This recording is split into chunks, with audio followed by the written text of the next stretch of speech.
अच्छा जी, तो बीट को स्टार्ट करते हैं आप। बीट है क्या? बेसिकली तो इसको हम यूँ कहते थे कि ये डिफरेंस होता है बिटवीन द फ्रीक्वेंसीज। लेकिन कैसे? दूसरे वर्ड्स में हम इसे यूँ भी कह सकते हैं कि जो राइज और फॉल है किसी भी इंटेंसिटी ऑफ साउंड के अंदर पर सेकंड, ठीक है, rise and fall of intensity of sound पर सेकंड। तो इसमें ये भी एक डेफिनेशन हो सकती है एक इंटेंसिटी के पॉइंट ऑफ व्यू से जब हम इसको देखेंगे। फिर हम ये भी कह सकते हैं कि जो पीरियोडिक चेंज आ रहा है किसी इंटेंसिटी के अंदर, अब एक और वर्ड आ गया, periodic change in intensity of sound between maximum और मिनिमम वैल्यू। ठीक है जी, तो ये भी हमारे पास बीट ही कहलाता है।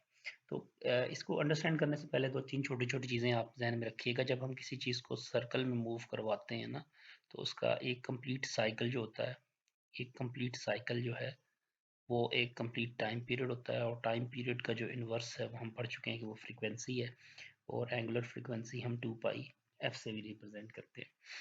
अच्छा, अगर मैं इस टी और एफ को आपस में मल्टीप्लाई करूँ तो इसका आंसर 1 आएगा। अच्छा, इसके अलावा एक और ध्यान में रखिएगा, एक फॉर्मूला है कि जैसे कॉज ऑफ पाई है ना, तो इसका आंसर आएगा -1। यानी जो चीज़ एंटी पैरेलल है, एक लेफ्ट साइड पे एक राइट साइड पे, तो उनके एंगल अगर 180 डिग्री है तो उसके दरमियान हम अ, उसका जो जवाब है कॉज के फंक्शन के साथ वो -1 होगा। एक और इम्पॉर्टेंट आइडेंटिटी है कॉज ऑफ अल्फा और कॉज ऑफ बीटा। तो जब हम इन दोनों को ऐड अप करें और हाफ एंगल में कन्वर्ट करें तो ये 2 cause of alpha minus beta by 2 into cos of alpha plus beta by 2 में कन्वर्ट हो जाती है। ये फुल एंगल था तो ये हाफ एंगल में हमने इसको कन्वर्ट किया है। ठीक है, अच्छा जी। तो इस फिनोमेनन के साथ अब हम स्टार्ट करते हैं और इसका ना एनालिटिकल ट्रीटमेंट की तरफ हम जाएंगे। एनालिटिकल ट्रीटमेंट है क्या?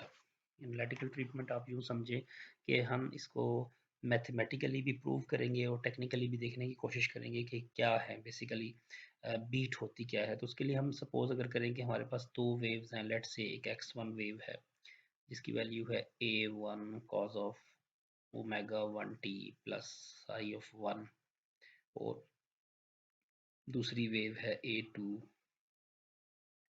cos of omega 2t plus sigh of 2। तो ये दो वेव्स हम ले लेते हैं। अब इसमें कुछ हम अपने लिए ना इसको इजी करने के लिए हम कुछ कंडीशंस अप्लाई करते हैं। सबसे पहले तो ये कि ये इन फेज हैं, लेट्स से साई 1 और साई 2 की वैल्यू जो हम 0 सपोज कर देते हैं। फिर दूसरी चीज़ ये कि इनके एम्पलीट्यूड भी a1 और a2 जो है वो भी हम इक्वल ले लेते हैं, यानी ये दोनों एम्पलीट्यूड भी किसी एक एम्पलीट्यूड के इक्वल है।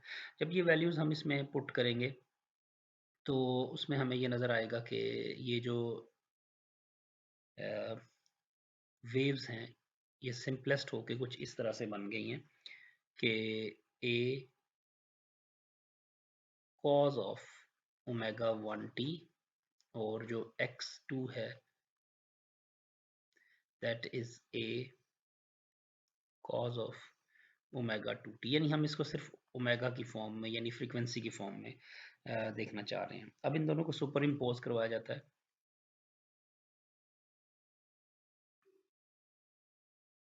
तो जब ये सुपर इम्पोज होंगी तो सुपर इम्पोज होते हुए x1, हम इसको लिखेंगे x1 प्लस x2। तो x1 प्लस x2 को जब हम लिखते हैं तो यहाँ से हमने a को कांस्टेंट ले लिया cos of omega 1t plus cos of omega 2t, और इस पे हम वही मैथमेटिक्स जो हमने एक आइडेंटिटी पढ़ी थी ट्रिग्नोमेट्रिक आइडेंटिटी, जब वो हम अप्लाई करते हैं तो इसकी वैल्यू आ जाती है 2 cos of omega 1 minus omega 2 by 2 into T into cos of omega 1 plus omega 2 into T. अच्छा, अब यहाँ पे आके ना फॉर एग्जांपल जब हम टी को 0 पुट करते हैं तो इसका एम्पलीट्यूड जो है ना वो omega 1 is nearly equals to omega 2 हो जाए और टी की वैल्यू को आप 0 के इक्वल पुट करेंगे तो cos 0 1 यहाँ पे omega 1 is equals to omega 2 आ जाएगा नियरली। तो इसका जो एम्पलीट्यूड होगा वो 2a के इक्वल आएगा, ठीक है। यानी ये cos 1 हो जाएगा ना, cos की वैल्यू 1 के इक्वल आ जाएगी और ओमेगा 1 ओमेगा 2 के इक्वल आ जाएगा। तो ये इसका मतलब है कि इसका जो एम्पलीट्यूड है वो cos के ऊपर भी डिपेंड कर रहा है, इस फंक्शन के ऊपर, वो कांस्टेंट नहीं है। अच्छा, अगर हम ये कहें कि when t is equals to, पहले तो हमने 0 पुट किया, अब हम अगर इसको पुट कर दें 1 f1 माइनस f2, ठीक है। तो जब हम ये वैल्यू पुट करते हैं तो ये 2 टाइम्स a कॉज ऑफ, अब ओमेगा आपको पता है कि ये 2 पाई f के इक्वल होता है, तो अगर मैं यहाँ से 2 पाई लिखूँ और साथ ये f1 माइनस f2 इन दोनों की जगह और डिवाइडेड बाय 2, 2 पाई साथ हमने ये लिख दिया और साथ t की जगह पर हमने पुट किया 1 बाय f1 माइनस f2, ठीक है जी। और इसी तरह से जब हम इसको पुट करेंगे तो यहाँ पर भी यही वैल्यूज़ जब इसकी आती हैं तो ये इसके साथ और 2, तो cos ऑफ पाई या डेट इज कुड बी -1 और इसकी वैल्यू आ जाएगी -2a। अच्छा, अब इसी तरीक़ाकार से अगर हम t की जगह पे पुट करते हैं 2 बाई f1 माइनस f2, आप इसी तरीक़ाकार से पुट करेंगे इसके एम्पलीट्यूड के अंदर। तो जब इसके एम्पलीट्यूड के अंदर पुट करेंगे ना आप ये वैल्यू, तो आपके पास जो आंसर आएगा वो आ जाएगा 2 टाइम्स ऑफ a, ठीक है जी। सिमिलरली आप फिर पुट करके देख सकते हैं 3 बाई f1 माइनस f2, फिर 4 बाई, जो जितना आप इसको आगे जाके अपनी सेटिस्फेक्शन के लिए करना चाहें तो आप इसे मालूम करते जाएंगे। तो जब ये पुट करेंगे तो 2a आएगा, 3 पुट करेंगे तो ये -2a आएगा, इस तरह से प्लस माइनस के दरमियान ये फ्लक्चुएट कर रहा है। तो इसका मतलब है ये रिजल्ट हमें शो कर रहे हैं कि जो आपके पास एम्पलीट्यूड है रिजल्टेंट ऑसिलेशन का, वो एक मॉड्यूलेटेड ऑसिलेशन की तरफ आपको लेके जा रहा है, यानी वो एक मॉड्यूलेटेड ऑसिलेशन ही है, यानी उसके अंदर जो फ्लक्चुएशन है। अच्छा, अब हम इसका जो टाइम पीरियड है मॉड्यूलेटेड ऑसिलेशन के अंदर, जो टाइम पीरियड हमें नज़र आ रहा है वो हम उसका अगर हम टाइम पीरियड को मालूम करना चाहें तो वो कोई एक ले लें, लेट से इसको अगर हम माइनस करते हैं 1 बाय f1 माइनस f2 से, तो ये जो इसका टाइम पीरियड है वो आपके पास आ जाएगा 2 by f1 minus f of 2, ठीक है जी।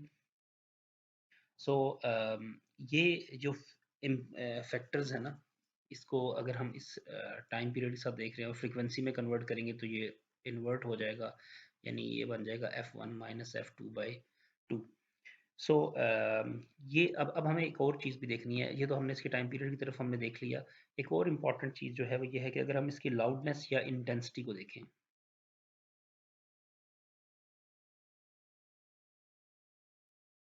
तो लाउडनेस या इसकी जो इंटेंसिटी है वो भी प्रोपोर्शनल होगी इसके एम्पलीट्यूड के स्क्वायर के। यानी ये तो हम पढ़ भी चुके हैं, पहले भी हमने देखा है कि जो एम्पलीट्यूड होता है इसका जो स्क्वायर होता है वो इसकी लाउडनेस को शो करता है। तो एम्पलीट्यूड की जो इंटेंसिटी है वो मैक्सिमम है हमारे पास 2a पे या फिर -2a पे, ठीक है।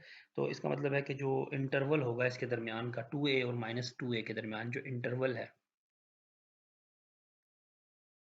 वो आपके पास है 1/f1 माइनस f2, यही वो इंटरवल है जिसके बाद इसकी फ्रीक्वेंसी चेंज हो रही है ना। जैसे यहाँ पे हमने देखा है 2 बाय f1 माइनस f2, अगला 3 बाय f1 माइनस f2, तो जहाँ पे 2a आया है और यहाँ पे -2a आया है, अगले वाले पे फिर +2a आएगा, और अगर हम 5 बाय f1 f2 करेंगे तो फिर -2a आएगा।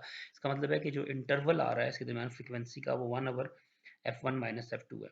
ये जो इंटरवल है ना टाइम पीरियड का, ये बेसिकली है बीट, यानी इसको हम बीट फ्रीक्वेंसी कह सकते हैं इस इंटरवल को। अगर हम फ्रीक्वेंसी की फॉर्म में लिखें तो ये जो हमारे पास बीट बनेगी ना इस टाइम इंटरवल की, वो f1 माइनस f2 कहलाएगी। तो यही इसकी फिर बीट कहलाती है कि बीट को हम इस एस्पेक्ट में अगर हम देखें तो वो हमें पता चलेगा कि वो ये इसकी बीट है। और नंबर ऑफ बीट्स पर सेकंड जो है वो डिफरेंस, यानी मैं यहाँ लिख देता हूँ, number of beats per second that is equals to या proportional to the difference of two frequencies। ठीक है, अब हमने ये पढ़ा था कि जो मॉड्यूलेटेड फ्रीक्वेंसी है that is f1 minus f2 divided by 2। तो अगर हम 2 को इधर ले आए तो ये 2 times of modulated frequency is equals to the f1 minus f2 which is equals to the beat। ये चीज आपके पास बीट है ना, तो ये बीट के इक्वल आ जाती है। इसका मतलब है कि 2 टाइम्स ऑफ f मॉड्यूलेटेड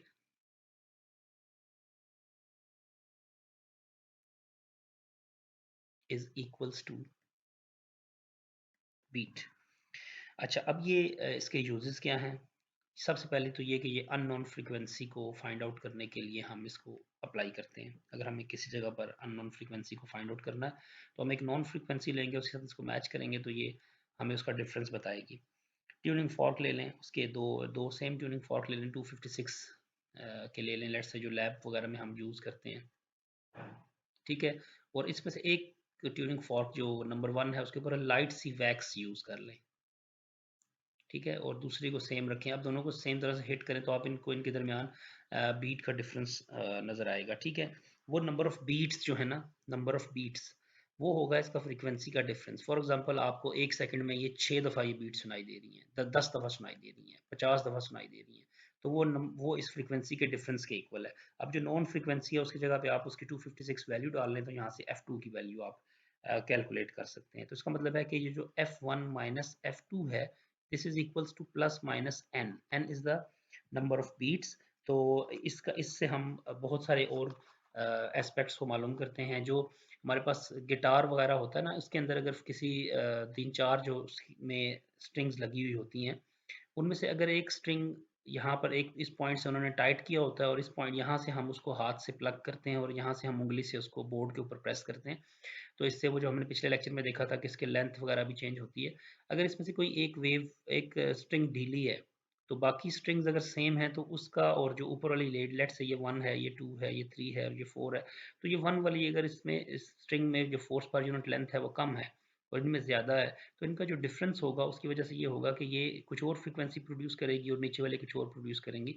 तो इन दोनों को फिर अगर हम प्लग करेंगे सेम फोर्स को हिट करने से तो ये डिफरेंस फ्रीक्वेंसी का डिफरेंस आएगा। उस फ्रीक्वेंसी के डिफरेंस को फिर हम इस पॉइंट पे जो हमारा नॉब लगी है उसको टाइट करने से हम इसको मजीद जब टाइट करेंगे तो ये एक फ्रीक्वेंसी के ऊपर सेम, जब आवाज़ आना शुरू हो जाएगी तो हमें पता चलेगा कि ये एक सेम फ्रीक्वेंसी के ऊपर आ चुकी है। तो इससे फिर हम इस तरह के म्यूजिकल इंस्ट्रूमेंट्स वगैरह की जो ट्यूनिंग है वो भी कर सकते हैं। अच्छा, इस तरह से रेलिवेंट कुछ क्वेश्चंस हैं जो कि आप लोगों ने अब हेलिडेड रेजनिंग क्रेन सर्वे की किताब में से थोड़ा सा उसके कुछ क्वेश्चंस को सॉल्व कर लीजिएगा। तो ये लेक्चर यहाँ पे कंप्लीट होगा।